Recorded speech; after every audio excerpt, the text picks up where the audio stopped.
Hi అండి, అందరికీ నమస్తే. నేను మీ సునీల్ మద్దాల.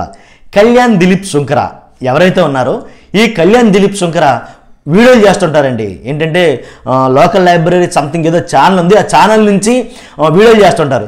ఈయన చాలా హాట్ టాపిక్ అయ్యారు కొన్ని సందర్భాలలో. ఎందుకంటే పవన్ కళ్యాణ్ గారు జనసేన ఏదైతే పొత్తు విషయంలో ఈ దిలీప్ సుంకర్ గారికి పడకపోవటం, కాబట్టి ఈయన బయటకు వచ్చేయటం, బయట నుంచి తన అభిమానాన్ని వదులుకోకుండా చాటుకోవడం, నిజంగా ఇవన్నీ ఒక పరిణామం అయితే కనుక రీసెంట్గా చేసినటువంటి వీడియో ఏదైతే ఉందో ఆ వీడియో గురించి నేను ఒక మాట చెప్పాలని మీ వీడియో చేస్తున్నానండి. ఏంటంటే కళ్యాణ్ దిలీప్ సుంకర కొండ బద్దలు కొట్టినట్టు మాట్లాడతాడు. మంచి వ్యక్తిత్వం కలిగినటువంటి వ్యక్తి. ఏదైతేనంటే స్ట్రైట్ ఫార్వర్డ్ మాట్లాడే వ్యక్తుల్లో ఇతను ఒకటి అనమాట. అందు గురించే జనసేనలో ఏమలేదని కొంతమంది అంటుంటారు. ఏది ఏమైనప్పటికీ కళ్యాణ్ దిలీప్ సుంకర ఏం మాట్లాడాడంటే, చెప్పే ముందు నాది రిక్వెస్ట్ ఉంది, ప్లీజ్ లైక్ చేయండి, లైక్ చేయడం మర్చిపోద్దు, సబ్స్క్రైబ్ మాత్రం చేయండి కొత్త వాళ్ళు అయితే కనుక. కాబట్టి కళ్యాణ్ దిలీప్ సుంకర మామూలుగా కాదు, ఓర మాసు వార్నింగ్ అయితే ఇచ్చాడండి. ఎవరికి ఇచ్చారంటే మరీ ముఖ్యంగా ఎవరంటే ఏబిఎన్ ఆంధ్రజ్యోతి పత్రిక కానీ ఏబిఎన్ ఛానల్ కానీ ఎవరైతే ఉన్నారో వేమూరి రాధాకృష్ణ గారు, ఆయనకి మాత్రం మామూలు వార్నింగ్ ఇవ్వలేదు, చాలా మాసు వార్నింగ్ అయితే ఇచ్చాడనమాట. ఏంటంటే ఎందుకని కళ్యాణ్ దిలీప్ సుంకర ఏబిఎన్ వేమూరి రాధాకృష్ణ గారికి ఇండైరెక్ట్గా నారా చంద్రబాబు నాయుడు గారికి ఎందుకు వార్నింగ్ ఇచ్చాడు, ఏ అంశం మీద అంటే కనుక ఏబిఎన్లో ప్రసారమైనటువంటి ఒక విషయం గురించి, కొన్ని విషయాల గురించి, ఏంటంటే టిక్కెట్ల అంశం గురించి.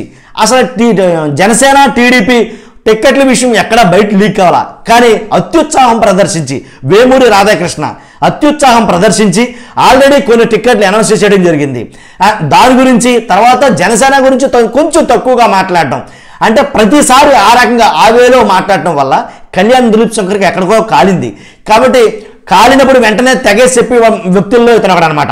కాబట్టి జాగ్రత్తగా మాట్లాడటం నేర్చుకో, ఒళ్ళు దగ్గర పెట్టుకుని మాట్లాడటం నేర్చుకో అని వేమూరి రాధాకృష్ణ గురించి మాట్లాడటం జరిగింది.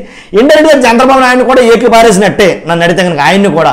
కాబట్టి ఎందుకు ఎంత కోపం వచ్చిందంటే కనుక జనసేన 20-30 స్థానాలకు పరిమితం అవుతుంది, టీడీపీ వాళ్ళు 20-30 స్థానాల దగ్గర ఇవ్వనున్నారు జనసేనకి, జనసైనికులకి జనసేనకు కూడా ఈ విషయం అంగీకారమే అని జనసేన ఏదో చెప్పినట్టు ఈయనకి రాధాకృష్ణ గారికి ఏబిఎన్ ఛానల్కి ఫోన్ చేసి చెప్పినట్టుగా ఈయన మాట్లాడటంతో కళ్యాణ్ దిలీప్ సుంకర్ గారి కాలిందని నేను అంటాను.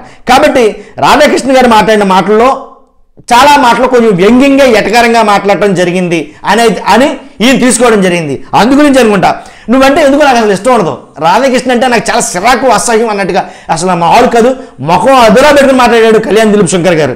కాబట్టి ఏబిఎన్ యాంకర్ గురించి కూడా, ఆ యాంకర్ ఎవరంటే బాబు నిజంగా రాళ్ళు ఏంటి డబ్బాలో రాళ్ళేసి గడగలాడిచ్చినట్టు ఏంటా వాయిస్ ఏంటి, రాధాకృష్ణ నువ్వు కనీసం పెన్ అయినా మార్చు, పెన్లో ఇంకైనా మార్చు, లేదా నీ యాంకర్నైనా మార్చవయ్యా బాబు అని చెప్పి చాలా రకాలుగా మాట్లాడడం జరిగింది. ఎప్పుడైనా సరే నువ్వు మాట్లాడాలనుకుంటే కనుక జనసేన గురించి తక్కువ చేసి మాట్లాడొద్దు, ఒళ్ళు దగ్గర పెట్టుకుని మాట్లాడు అనేది మాట్లాడడం జరిగింది. అంటే కొన్ని పదాలు ఎలా కాకపోయినప్పటికీ మ్యాక్సిమం అర్థాన్ని వచ్చే పదాలు అయితే మాత్రం అవే, దాంట్లో డౌటే లేదు. అంతేకాదు నువ్వు పాలేతనం చేసుకో, ఏదైతే చంద్రబాబు నాయుడు గారికి నువ్వు పాలేతనం చేస్తే చెయ్యి, తప్పులేదు. అంతేగాని నువ్వు పాలేతనం చేస్తున్నావు కదని అందరూ పాలేతనం చేస్తారనుకోకు, నీ అభిమానాన్ని చూపించుకోవాలని చూపించుకో, ఎదటి వాళ్ళని తక్కువ చేసి మాట్లాడుకు. అసలే మేము కాపులు అంటే వేరేగా ఉంటుంది, అసలు వాళ్ళ పద్ధతి వాళ్ళ విధానం వేరేగా ఉంటుంది. కాబట్టి ఆ పరిస్థితి నువ్వు తెచ్చుకోకు అని అయితే డైరెక్ట్ వార్నింగ్ అయితే ఇవ్వడం జరిగిందండి. కాపుల ఓట్ల గురించి, కాపుల పరిస్థితుల గురించి నీకెందుకయ్యా నొప్పి, నాకు అర్థం కాదు.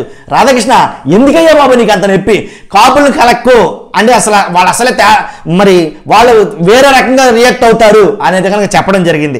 కాబట్టి 20-30 అని నువ్వు ఎక్కడ ఓపెన్ అవ్వాల్సిన పని లేదు.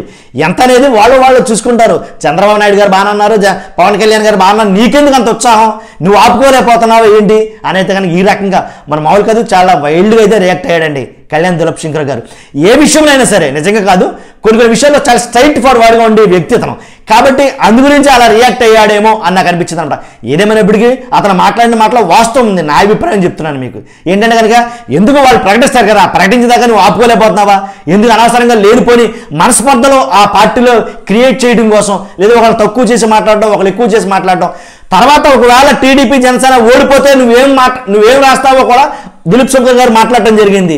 అదే పవన్ కలయిక అంతగా లాభించలేదేమో, పవన్ కలవడం ద్వారా ఓడిపోయారేమో అని ఆంధ్రజ్యోతి ఏబిఎన్లో ఏం రాస్తారో కూడా ముందే చెప్పేసాడు ఆయన. కాబట్టి అటువంటి మాటలు మనకి ఎందుకు కానీ, ఓకే ఈ రకమైన వీడియో అయితే చేయడం జరిగింది. జస్ట్ ఇన్ఫర్మేషన్ పాస్ చేయడం కోసం నేను ఈ వీడియో చేయడం జరిగింది. చూస్తూనే మీరు అందరూ లైక్ చేయండి, అలాగే సబ్స్క్రైబ్ చేయండి. Thank you very much.